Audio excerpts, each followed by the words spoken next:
बे खोथाखौ जोंबो खोनादों खिन्थु जोंनि साननायाथ' बिदि नङा जोंहा बिजेपिजों एलायन्स दंबाबो जों तामुलपुर डिस्ट्रिक्टखौ जों बिपिएफनि सारा जों दस्रा नागारनो हाया बे जोंनि खोथा जोंनो नांथारगौ जों बिपिएफ जानानै जों गेलेनो मोननांगौ नङाब्ला जोंनि बिपिएफनि मानसिफ्रा गोदाव सोराव जागोन जों बेखौ नुनो मोनदों। नोंथांमोना जि बिपिएफनि गाहाय आं बे बेलायाव बेखौनो खावलायनो खावलायनो लुबैयोदि जा चिफ सारा जाहाथे जोंनो तामुलपुराव बिजेपिनो नागारालासिनो बा अन्य पार्टिनि नागारालासिनो जाहाथे जोंनि बिपिएफनि दलनो जाहाथे नांगोल महरै जोंनो गेलेनो होयोब्ला जों बेखौनो खावलायनाय जायो।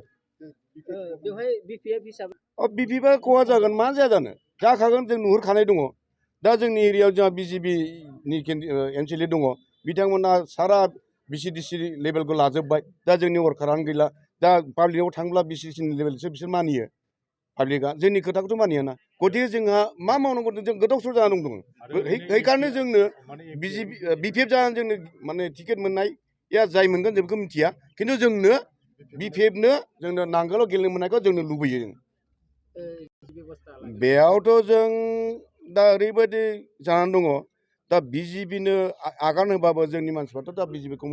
एक्सुवेलि एक्सेप्ट खालामनो हायाखै दासिमबो गतिके जों रायजो राजाखौ जों बुजायनो हानाय नङा बे समाव खारन जोंनि रायजो राजाफ्रा बिपिएफ बागै रावखौ मोजां मोननाय माबा गैया गोसोफ्रा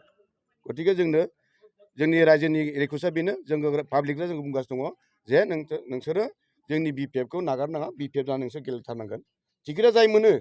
जोंहा बुंनांगौ आपत्ति गैया खिन्थु रायजो राजाफ्रा बेखौनो लुबैगासिनो दङ जाहाथे बिपिएफआ नांगोल जानानै गेलेनो मोनो जेननायखौथ' जों नुहुरखादों खाथां एकदम बे रियेलखा जों माइन'रिटियाबोथ' बिजेपिनो होनो नागिरखाया जोंनि माने बिपिएफफ्राबो